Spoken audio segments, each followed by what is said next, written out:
So, as some of you may have seen recently, I made a 2000s retrospective about nostalgia for things that I love and some of the IPs from that time period that I love. However, in that video, I did briefly touch on some IPs that go further into the 2010s, and a lot of the comments on that video really got me thinking. That period of time, the 2010s from about the end of 09 till about 2019 COVID era time, is really very polarizing, because I'm going to pop up some comments on screen of people that left varying comments about the time period. But today we're going to actually delve into it and look further into some of the trends of the 2010s and what truly defined that era. Because one comment stood out to me from my last video that states, when I think of the 2010s, nothing actually comes to mind other than social media, I guess, everything turning gray and soulless.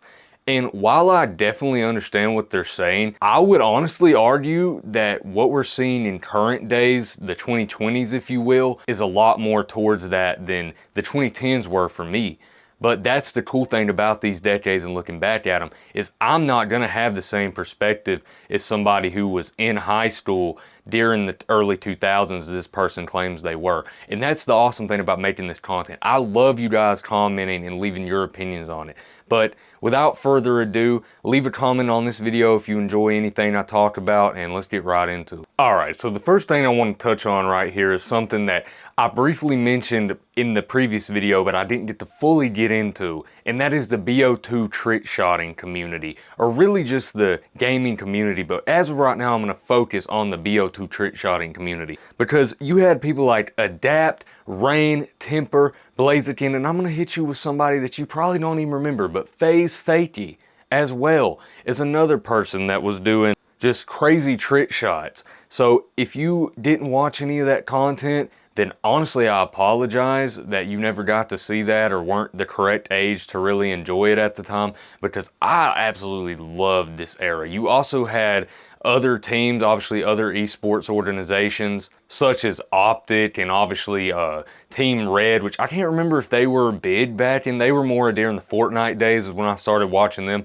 But the BO2 trickshotting days, I mean, all those names I just mentioned were just top of the game at trickshotting. I mean, I remember Adapt specifically would get on the game and just hit some of the craziest, nastiest trick shots I've ever seen. Oh my god! What? Let's go! I mean, even old OG FaZe members, while we're here, RIP to FaZe. I cannot believe that it ended, but I watched the shit out of FaZe Rug in 2016. I mean, he literally created a whole wave of people that were trying to copy his YouTube content, and I feel like even a lot of the expressions that I do in a lot of my YouTube videos like was inspired by early people. And I'm going to get into some more early YouTubers in a minute. This video is definitely going to be really rambly because I feel very passionate about all this, maybe even more so than the early 2000s, because I was born in 05, so I was, you know, having my most pivotal years, I reckon, from about 2010 to around 2015, 2016. So that's why, you know, a lot of these opinions may differ from some of you guys that are from different generations. But I just wanted to briefly touch on that. And shout out to Brown too, Never Sad, good music, go check him out. He left a comment that reminded me to talk more about the BO2 trickshotting days. And while I'm here, let me mention the FaZe house in New York, brother. If you were a fan of gaming back in that time, you were fucking just eating with content. I about said with comments. Thank you guys for letting me eat with comments on the last video, and I honestly really hope this does well also, because I would love to build a community of you guys that love to just watch me yap, because I've been doing this shit since I was like 10 years old. So it means a lot to me. The last video like this did really well, because I used to do a lot of things like this when I was younger, speaking of the 2010s. And they really just fell short. People didn't give a shit, probably because I was a squeaker and didn't really know what I was talking about. But yeah, thankful for this opportunity, and let's go ahead and get into something else. Alright, now I'm going to make the section about music in this pretty brief, because if I'm being honest, there's way too many people from the 2010s for me to even begin to do it justice in different genres. But just out of the main genre of music I listen to, some people I omitted from the last video and beat myself up for was people like Lil Wayne, J. Cole, Wiz Khalifa. Those are other artists that I listen to heavy and honestly still bump a lot of nowadays. Not really so much Wiz Khalifa, but definitely Cole and definitely Lil Wayne for sure. I really felt bad about leaving them out of the last video, and as far as the 2010s, those were some of the most influential people with Forest Hills Drive, I believe is what the album was called, by J. Cole, that he dropped in 2014, with no role models on it, which is one of my favorite Cole songs still to this day. But I wanted to touch on some of the more goofy trends in music that happened in the 2010s, whereas the 90s and 2000s definitely had their fair share of goofy internet trends. The 2010s was riddled with things such as Gangnam Style, if anybody remembers that, and the Gummy Bear song. What Does the Fox Say? Another one that came in, I think that was about 2016. Honestly, I can't even remember at this point. My brain's done riddled with 2020 versions of brain rot that all this shit is kind of in the back now. But I know you guys know what I'm talking about. If you know, you know. That and the whip and the nay-nay. God, I don't know why the hell I just did that on camera. But I mean, that was one of the most popular things. I really don't know why we were all doing that. Also, the dab, I mean, look, the backpack kid with the floss. Bro, look, music was in a really weird state. Dancing was in a really weird state. I honestly don't even have too much to say about all that other than I feel like that was all the precursor for these AI Italian brain rot bullshits we see now, because we thought that was brain rot back in the day. Then what is this now? Alright, so I'm about to name off 4 different things right now, and we're just gonna go right back through them all. Justin Bieber, 90s fashion, Facebook, and annoying orange. Okay, now you're probably thinking, what do all these things have in common? Very big staples of the 2010s, albeit they shouldn't go together, but for ungodly reasons they do.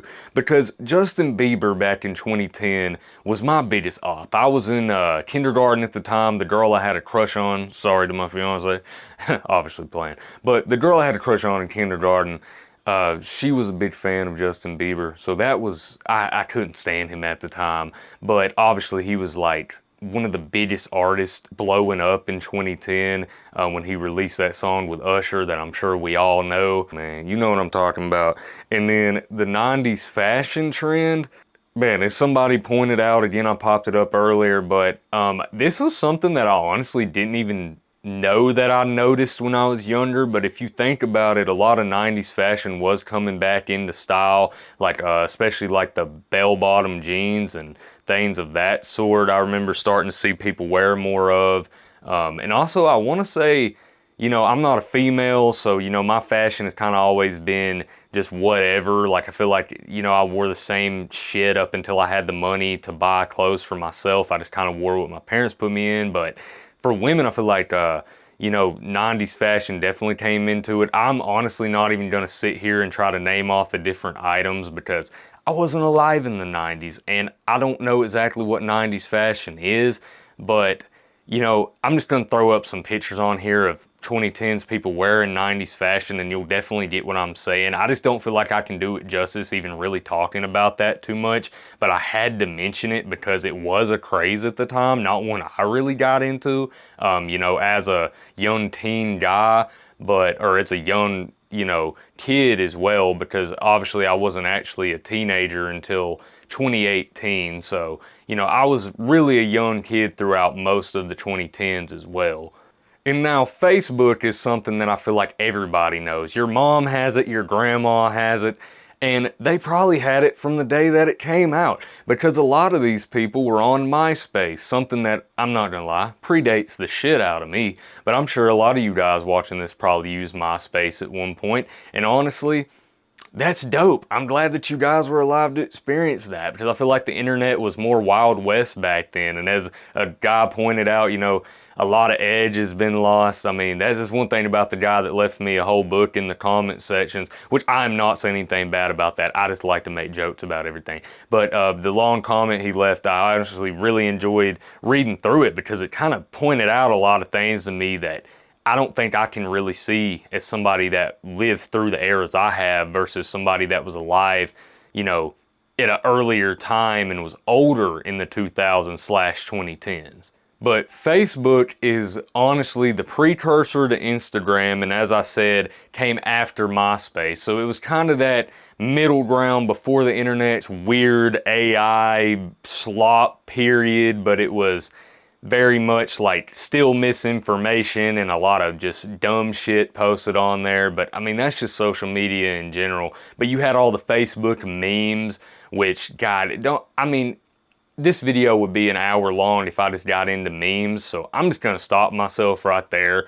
But if you were on Facebook back then, back in the early 2010s, or even, you know, near the end of the 2000s decade, then yeah, you probably saw some pretty gnarly stuff, but I don't know if it's anything compared to what we have going on now. And you heard me mention the annoying orange. That's a Cartoon Network show that, man, that's probably one of the reasons why my ADHD is the way it is nowadays, because I used to watch stuff like that. You know, I kind of blame Cartoon Network for that. You know, I'm probably going to have a class action lawsuit if anybody else wants to join in with me on that. You know, that'd be great. But on a real note, a show like that is something that should not have entertained me. But it somehow did, along with all the other cartoons, like ones I mentioned in the, you know, previous video, like Regular Show, Adventure Time, you know, shows like that, Courage the Cowardly Dog, have to mention that. I don't know how I omitted that last time. Also, Johnny Test, I know a lot of people shit on that show, really liked it, hate to break it to you. Total Drama Island, another underrated ass show, or not really underrated, because people in my age really liked it, but then everybody else seemed to think it was the stupidest thing ever. But Total Drama Island, man, go back and watch it. I feel like I'm rambling, getting off topic a lot in this video, but really it's all on topic because it has to do with the 2010s, so hope you guys don't hate it too much. Alright, so now I want to touch on mobile games, because I know for a fact that that's something we can all relate on. Whether you are watching this right now and you're 40 years old, or you're watching this right now and you're 10 years old, I bet you've played a mobile game. Now, however, you may have not played some of the original mobile games that a lot of us watching this video and myself making this video may have played. Being games like Temple Run back when it first came out, Clash of Clans when it first came out, before all of the updates and Clash Royale was a thing, just Clash of Clans. That was a generational game. Everybody was on that, and I'm talking everybody. Your town hall determined your credibility in school, man, and I'm not joking about that. Like, everybody was on cock about, what is your town hall level? What level's your walls? I mean, if you didn't have a P.E.K.K.A. unlocked, then you was a P.E.K.K.A. You falling down on the pecking order, you understand me?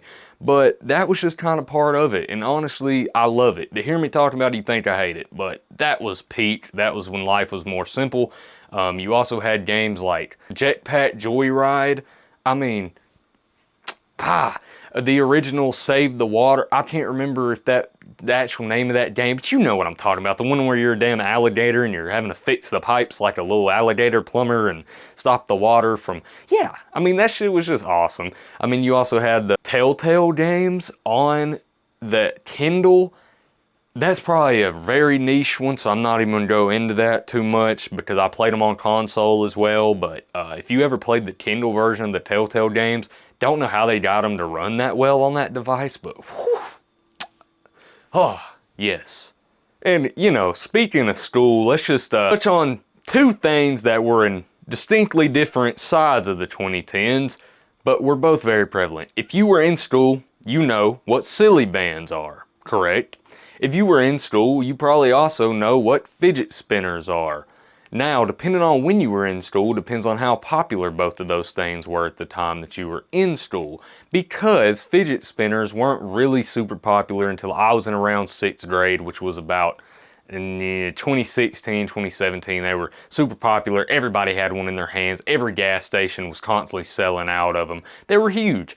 You know, and that's one thing that obviously is somebody who, if you can't tell by watching these damn videos, I have a level of ADHD. So I really did enjoy those fidget spinners, and I probably need to buy me one again for real, honestly, now that I'm sitting there thinking, you know what, this video may make me go out and buy a fidget spinner again just for old time's sake.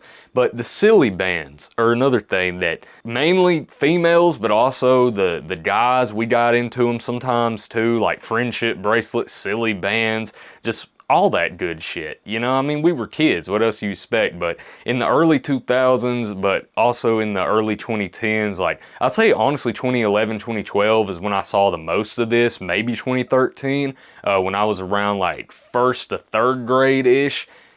People were constantly like trading silly bands like they were contraband. Ha, like what I did there.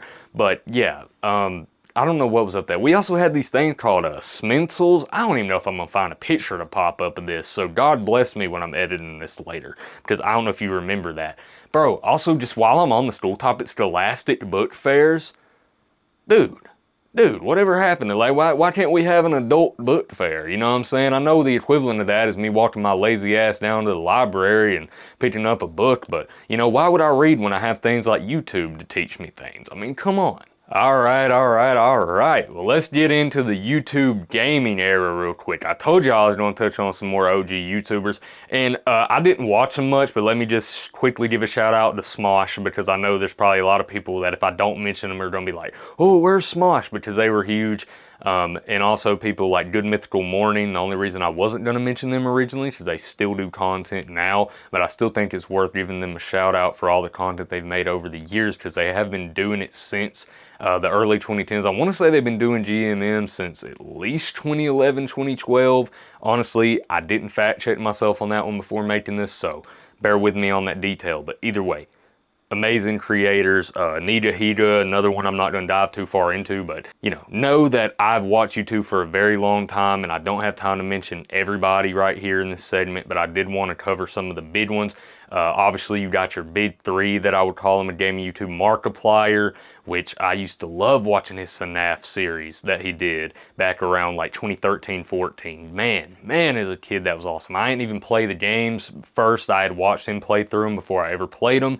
So, I mean, that was really dope for me. Jacksepticeye, loved watching him. I remember he used to play this game where he was like jumping back and forth on trucks or something. I don't even know, man, but it was awesome. He played in a bunch of other just random games that would always have my little mind baffled as a kid. So shout out to them. PewDiePie as well, back before YouTube censored him into oblivion. One of the funniest genuine creators on the platform. That's why he got so big, honestly. And you know, personality is one of the biggest things on YouTube, and I've always known that. PewDiePie found a formula very early on as just a kid in his basement that propelled him, and that's the thing about YouTube now. It's really hard to make it as somebody that don't have a corporation behind you. You know, I think seeing success on certain videos I've made and videos other creators I watch that make similar content to me that have blown up, I do see that it is still possible to maintain a community where people are showing up due to the personality of the creator. But I think we're just in such a fast food content economy that people's attention spans don't, and their brains only have so much room for people now. So it's kind of, you know, you have creators getting shoved down your throat, where back in the day, you know, you really watched what you wanted to watch. You had to seek out certain topics.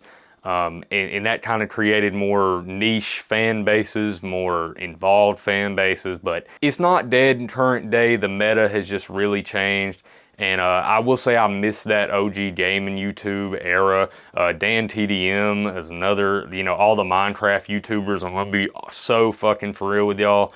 I didn't ever play Minecraft very much. Still to this day haven't. I know hearing me talk about a lot of other things, you're like, this guy's way too much of a damn nerd deep down to not have played Minecraft, but just never could get big into it. I didn't like the mobile version and thought it played like shit on console. So, you know, that's probably the #1 comment I'm getting crucified for on this video, but hey, I'll die on that hill. And while we're talking about OG periods of YouTube that I love, or this wasn't really OG, obviously YouTube had been around for a while, but challenge videos. And the first person I want to mention is Wolfie Raps. Very controversial person. I don't even remember what he got in trouble for, but I think he's canceled nowadays.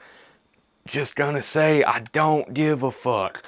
But, you know, I really don't care. I separate art from the artist. So, with that being said, Wolfie Raps used to do a lot of, how do I put this? I guess just very interesting to a young brain challenges. It's videos that if I clicked on now, I would probably not be able to make it all the way through because of how dramatic and expressive and just over the top they were, making the most simple shit seem like it was the most magnificent thing ever.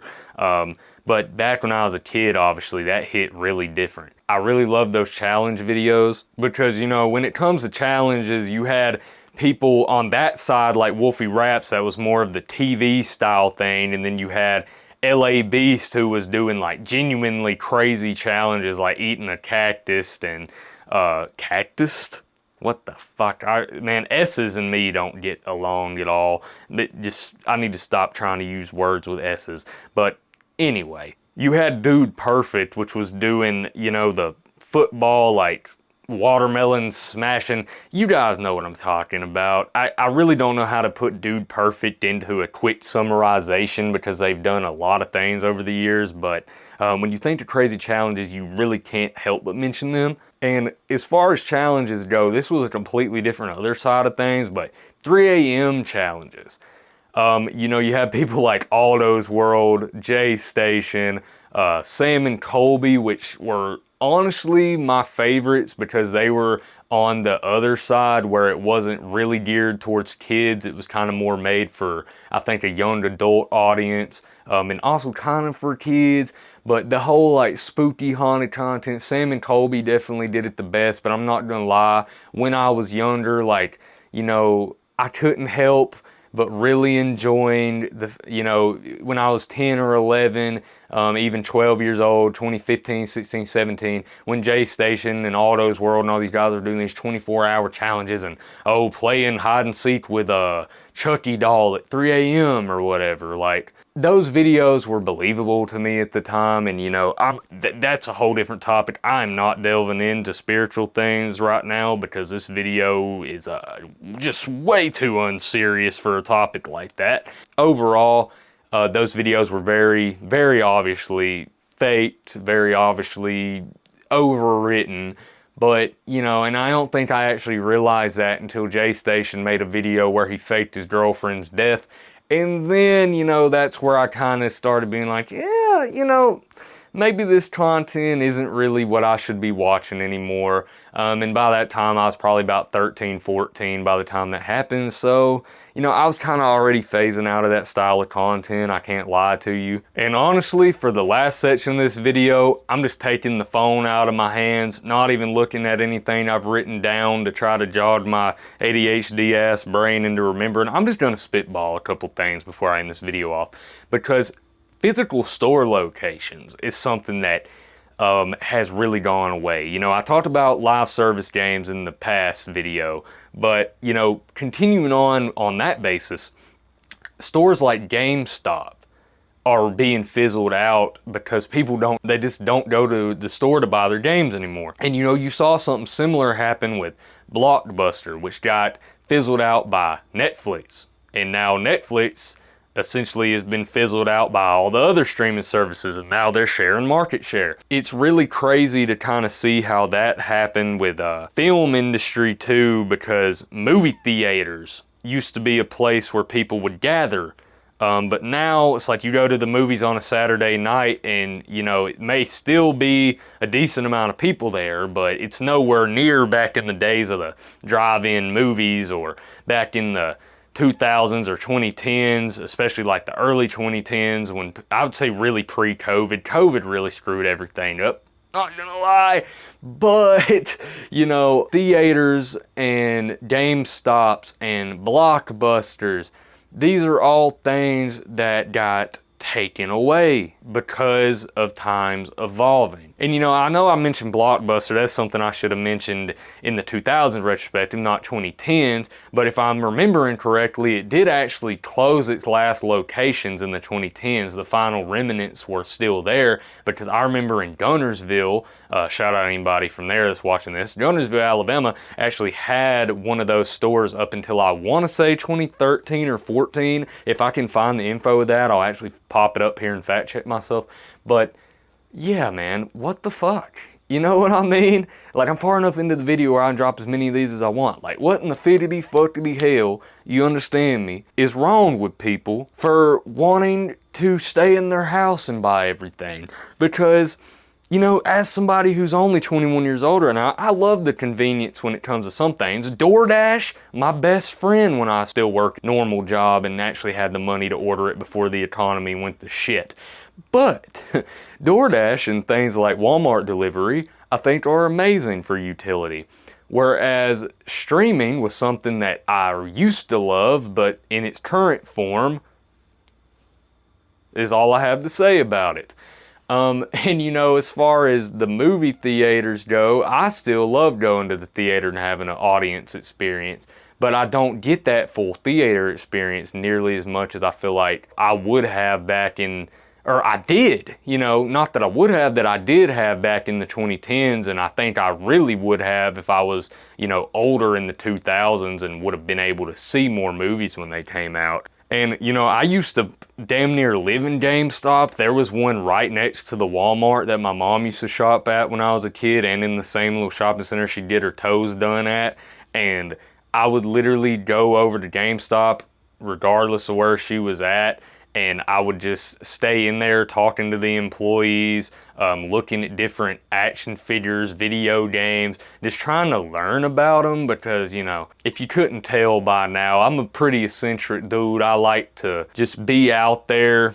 I like to learn about things. I love to discuss things with people, which is why I'm rushing to make another one of these videos, because you guys obviously love talking about different eras of time with me, and I hope this video does as well as the 2000s retrospective, because, you know, I'd love to keep doing these. I'm planning on doing one on the 90s before it's over with. I'm planning on even going back and looking at the 70s, the 80s. I'm planning on doing some more wrestling-centric videos. I wanted to mention more things about wrestling in this video, but you know, I feel like I already kind of exhausted you guys with that last time, so I'm just gonna kind of let that rest a little bit. But, you know, my final thing that I want to say in this video is I really hope you guys enjoyed it. I hope I didn't ramble too much. I know I missed a ton of things, and honestly, I apologize for that, but it's really hard to try to fit everything into one video, and especially when I'm trying to do these in as few takes as possible. I'm just really trying to get everything that I personally can think of out there, and once you guys remind me of things in the comments, I can always come back and do even a deeper dive on any certain topic you guys would want to see me talk about. But yeah, all sorts of different topics coming up here soon. I'm going to keep doing these type of videos. We're still going to be doing our business interviews, food reviews, just all types of different content, but I definitely want to keep making these videos. I love interacting with you guys, and if this is your favorite way to interact with me is videos like this, then I'm happy to keep doing them. And yeah, I'm gonna quit yapping and just go ahead and get up on out of here so y'all can move on to the next video. But if you didn't watch my 2000s retrospective, and if you're new here, make sure to drop a like and subscribe. Like I said earlier, make sure to leave me a comment. Let me know what you want me to talk about next. Let me know what your favorite thing that I mentioned in this video was, and make sure to come back for whatever I talk about next. Hold on no. Wait. I got a couple more things I want to list off real quick, because I got done with this video and just completely forgot some things I really wanted to mention. So let me just quickly rattle some things off. So we got Mac Miller, anybody? Rihanna, Drake, back when he was actually still good. Pawn Stars on the History Channel. Gold Rush on the History Channel. Mountain Monsters. The PS4. Family Guy. American Dad. iCarly, which I can't believe I didn't mention the last time. Sweet Life of Zach and Cody. iPhone 4 through 11, which meant to have its own section in this video. But again, guys, sometimes the brain up here be forgetting. And the YouTube diss track era, which I have a special guest that wants to come on here and talk with me about that, so that I purposely left that out this video. That one actually wasn't a mistake, believe it or not. But yeah, everything I said in the last clip when I was actually trying to do the outro to begin with still stands. I will see you guys in the next one. Do all the things past me already told you to do. And with all that being said, I really hope you guys have a good day, good night whenever you're watching this, and I'll catch you in the next one.